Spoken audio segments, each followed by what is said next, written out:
agus fáilte róh agus I have an awful temptation to say we have gender equality today, so we might get some solution to the housing problem, but I say that tongue in cheek. Given the seriousness of the problem, I shouldn't really. Just Mr McCarthy, can you tell us how many people are homeless today, the exact figure? I think Morning Ireland had it this morning. If my memory serves me correct, was it 9,000? It's 9,000. Is 9,987. I think is the 9,987. How many are children? 3,624. Thank you very much. And then, if I just put that in relation to Galway. I have regional breakdowns, all right. I'm not sure if I have a Galway specific one. Yeah, that's okay. That's okay. On the 4th of February, Galway had 50 families in private emergency accommodation. On the 4th of February, and this is from the City Council. So I'm just putting my questions in context. There were 20 notices of termination in Q4 of 2018. The cost of private emergency accommodation in 18 was $2,455,000. It's projected to increase to $3,570,000. The supply of suitable accommodation is diminishing, and so on. That's the report in the context of a modular home, which shouldn't have to be built in Galway.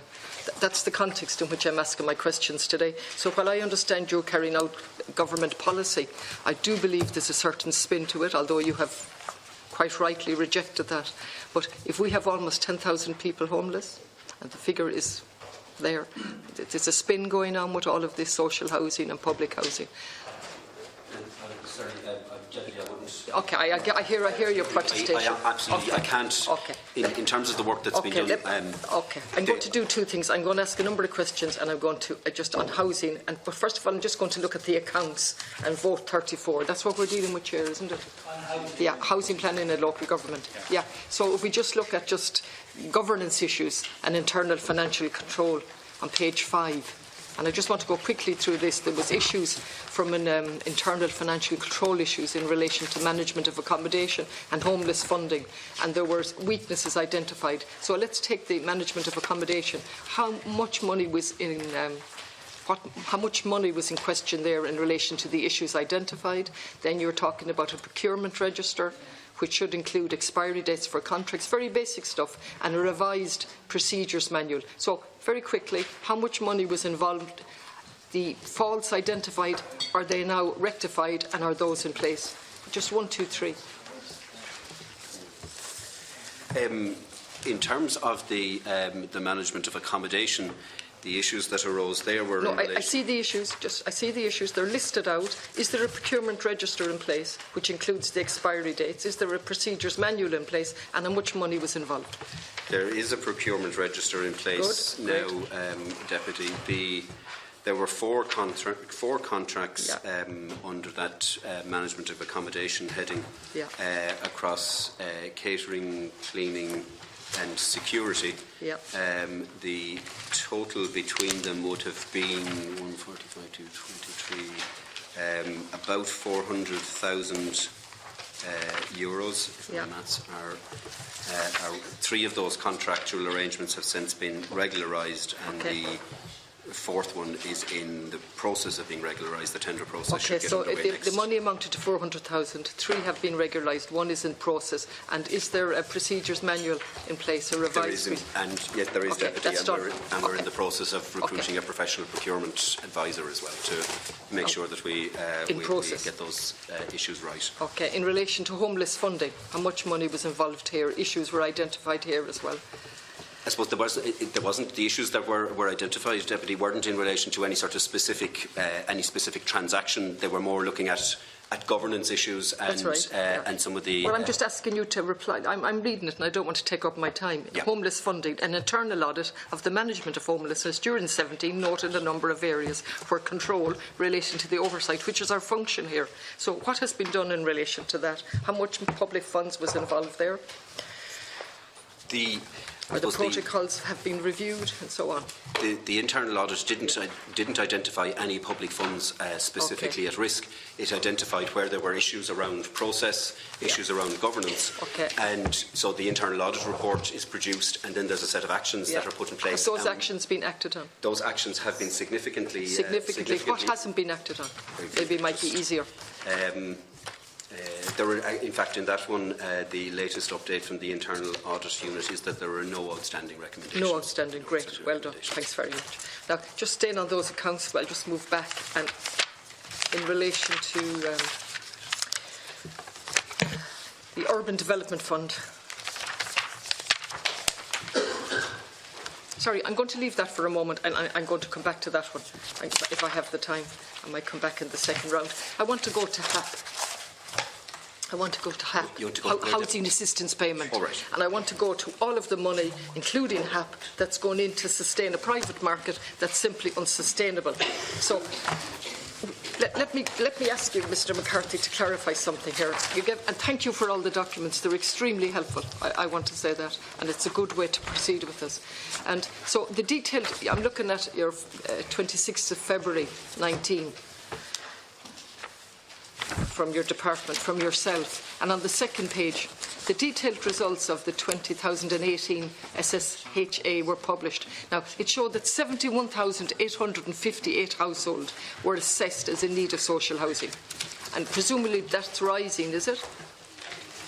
That figure is actually down from the previous 2 years. That's good. Now, when you say 71,000 households, do they exclude HAP? Yeah, I think if you go down through, sorry, if we could just scroll further down through the, sorry, just back up a little bit. It lists the main exclusions. Sorry, if you could just go up a little bit further. See, it excludes duplicate applications. Just listen to my question, because I just want it clear. HAP, which is a grown, and with this a huge figure, I'll come to it in a minute, I think it's 43,000 households on HAP. Are they excluded from that figure on the waiting list? They are. Good. I've mentioned that in my note. So I'm getting clarification. Thank you very much. So we have the number that you're given there on 71,858, and then we have a figure. Is it 43,000 households currently on HAP? So we're at 100 and something thousand. So you're not counting them on the waiting list? No, under the law. I know, I understand. That's my interpretation too. A terrible law where it was brought in under the last government that the HAP was the only game in town, and you were considered adequately housed. We've been there before. You don't have to disagree with me, but that was the legislation brought in. HAP is the only game in town. We asked repeatedly then, what happens when these applicants go into HAP? And we were told they're taken off the housing waiting list. So that's correct. Is that right? They're taken off the housing waiting list, and they're put on a limbo list, aren't they? They're put on a transfer list. Okay. So how many are on that transfer list? We don't collect the numbers that are on the transfer list, but we can certainly tell from the data from the Shared Services Centre as to how many HAP recipients have moved on into social housing. Now, I understand there's total confusion about this around the country, and maybe I'm wrong, because initially officials were absolutely crystal clear with me in my previous life, said absolutely right, off the waiting list. Since then I was told, no, they're all included in the figures. So here's the department telling us, no, that's great, that's clear. So you're saying that somebody that's under a HAP scheme for a year, 2 years, if they have 5 years, that's the maximum security of tenure they're getting. Some get 1, 2, 3 years. They're off the waiting list, and they're considered adequately housed by this department and by the government under government policy. Under policy. Isn't that shocking?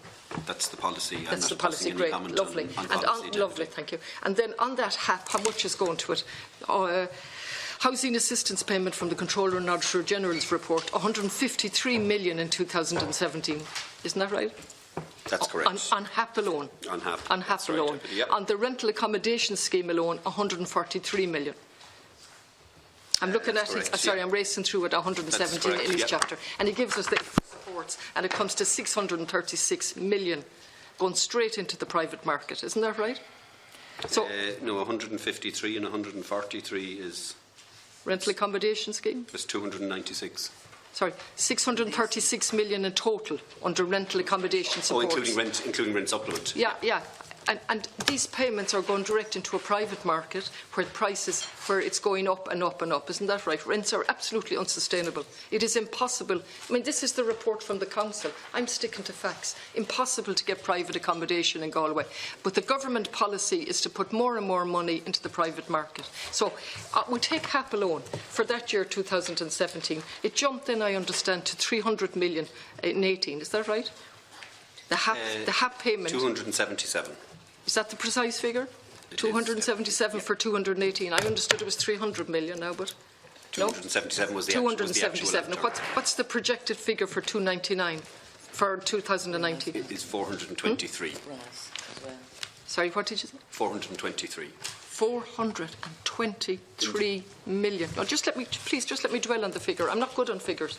423 million alone under HAP. What is RAS? I presume RAS should be going down because people are getting off RAS. Well, maybe if I just go through the figures and we could just do a complete comparison, Deputy, might be helpful. In 2018 as the final figures for the three last year. RAS was 143 million. HAP was 207. I'm looking at those figures. I don't need to waste time. Sorry. I'm not. Sorry, Deputy. Fairness, Chair, I'm not wasting time. That's okay. I'm talking about. I don't need to waste my time. So the figures are there. So what point are you making about them? The point that I'm making, Deputy, is a very simple point. Yeah. I think you said that more and more money is going into. But I suppose what I'm trying to say is that historically we have used rent supplement in this country as a housing support. Listen, Mr. McCarthy, sorry, you can elaborate on all of this. I know that. I also spent 19 years as a city councillor. I know all of this. I know that RAS will go down as more and more people go into HAP. We know that. My question is a bigger question around the enormous amount of money going into the private market. And I suppose my response, Deputy, is around just to respond to what you've said around more and more money. And I suppose the basic point that I'm making is, if you look back to 7 or 8 years ago, in 2011, and you put RAS and rent supplement together at the time, HAP wasn't there then. That's right. The amount that was put into those schemes was 619 million euros. 600. Which year was that? That was 2011. 619. Now, coincidentally, just prior to that, in Galway City Council, we were told that no more funding was available for public housing, and not a single public house was constructed in Galway. I'm very familiar with it. I bore people here by repeating it. From 2010 onwards, not a single public house was constructed in Galway City until last year, when 14 houses, I understand, were completed. Isn't that interesting? At a time where money is going into the private market. In 2011, Deputy, I mean, the reality is that the country was in a very bad space economically. So in that year, for example, 619 going towards rent supplement and the rental accommodation scheme, the corresponding amount that was going in at the time to, if you like, build and acquisition sort of lease programmes was 314 million. Just let me state with Mr. McCarthy. Nothing went into Galway City for direct social housing because we got quarterly reports. Just please now, it's all a factual, and we got columns to say what was proposed, the amount of money, and final column was construction suspended on every single quarterly report from 10 forward. That's one of the major reasons why we have a housing crisis. One of the ingredients, because the state stopped building houses. So now we're going forward and we're looking, you're telling me now for what did you say, 423 for this year on HAP alone? Correct. Okay, yeah. What is the figure for rental accommodation scheme this year? 134. 134. And we'll get all the other figures, and you can see we're going straight into the private market. So when you, on behalf of the policy that you have to implement, talk about social housing, you're talking about private houses. Is that right? Well, with no security of tenure, very little. What I suppose what I'm talking about, and the point that I'm trying to get across, Deputy, is that when we look at the implementation of policy now and what are the different policy elements, in 2011, or since 2011, the amount of funding on an annual basis going into schemes like HAP and RAS and rent supplement is gone up by 11%. HAP wasn't there in 11. I'm taking the three together because rent supplement and those payments were all temporary payments. They were to be temporary payments that became a permanent. And that's exactly why I'm trying to bring them in, Deputy, because you need to look at the totality of the figures. I have looked at the totality, and the totality is almost 10,000 people are homeless, and that doesn't count the people who are, I hate the word couch surfing, and those women who are in refuges and so on. Now let's be realistic here. If you want to say it's government policy, we'll stick with that and you implement it. But when there's a view in relation to it, that's slightly different. And I find it unacceptable. It's not value for money at all, leaving out the humanity. to be spending millions on accommodation in hotels and in hubs and so on. There's something wrong with this policy. So I'm going to be stopped, and I want to ask just one or two more questions in relation to the legislation in relation to voluntary houses. You've clarified it's coming, and Brexit has stopped that. In relation to inspections of the private houses, can you give me the update figure today, and is there a team? Thank you. Yes, we circulated just earlier in the week an update in relation just to give it to me. Yeah. the inspections data, and again I might maybe call upon my colleague from Limerick who operates the shared service centre in relation to HAP. And really, all I'm trying to do is, it's not find fault, but there's a statutory responsibility to inspect. How many inspections have been carried out, and are appropriate staff levels in place in the story? And if not, why not? I don't know whether the document has been circulated, but it's in the second last column of that table that was attached to the. So it was 24,984 was the total HAP-related inspections, which is an inspection rate of 83%. So, and it was as low as 30. Where was that? Where was as low as 30 in Kildare. Kildare. Yeah. Okay. Do you have the figure for Galway? That was just passed to us, wasn't it? It was 46 in the city, yeah. Definitely. 46% inspection? Yeah. In Galway City? Yes. And the county? In the county, it was actually 121%. There are some that are over because they're actually inspecting ahead of time. So 121%. In the county? In the county. Yeah. Thank you very much. Thanks. Okay, Thank you. just to clarify that chart, when I saw some of your inspection rates according to this chart, the way it's